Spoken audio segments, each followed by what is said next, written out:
Tulikulazimika kuja jijini Tokyo kwa ajili ya kuendelea na vikao mbalimbali, kukutana na taasisi za umma, taasisi za serikali, tukiwa na mazungumzo ya namna kuimarisha mahusiano kati ya Tanzania na Japan.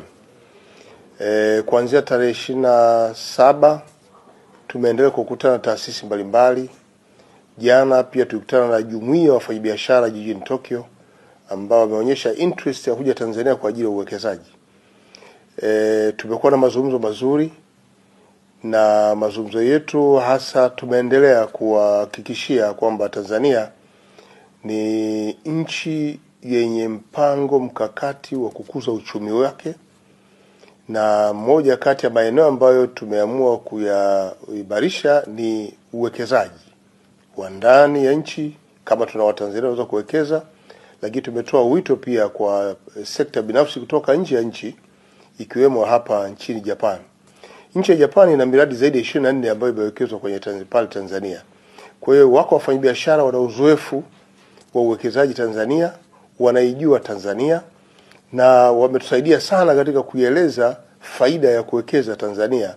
Moja, Tanzania ni nchi ya kimkakati kibiashara, kwa sababu mbali ya nchi yenyewe kuwa na wananchi wa Tanzania zaidi ya milioni 61 kama soko, lakini pia tuna soko la wakazi wa Afrika Mashariki, tuna soko la wakazi wa nchi za kusini mwa bara Afrika, lakini kuna mpango wa Umoja wa Mataifa wa uhuru wa kufanya biashara kwenye bara la Afrika. Yote hiyo inapelekea Tanzania kuwa sehemu kimbilio, lakini ndio eneo mahiri la kupata bidhaa za aina zote. Tukiwa tuna bandari 3 muhimu za Bahari ya Hindi, tunazo bandari za Ziwa Victoria, Tanganyika na Nyasa, zinapelekea taifa letu kuonekana kuwa ni eneo zuri kwa biashara.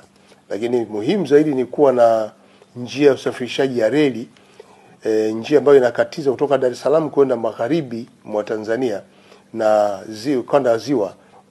Reli hii inayojengwa kuelekea Mwanza, Kigoma na kuunganisha nchi za Burundi na Rwanda zinaonyesha uwepo wa ubora wa ufanyaji biashara kwenye nchi yetu, kwa ni eneo ambalo linaweza kuwapatia faida wawekezaji. Kwa hivyo vikao vyetu tumeendelea jana na leo, tumeendelea kukutana na jumuiya za wafanyabiashara ambao tumehamasisha uwekezaji kwenye maeneo yetu. Moja kati ya maeneo ambayo tunatoa wito wa kuwekeza ni kwenye viwanda, ili tuweze kuzalisha bidhaa nyingi ziweze kutosheleza ndani ya nchi na kuuza nje ya nchi, na bei itakuwa nafuu. Lakini pia uimarishaji wa sekta ya kilimo kwa mkakati tulionao wa kutaka Tanzania iwe ndio sehemu kimbilio kwa chakula kwa nchi zote zilizo jirani na Tanzania.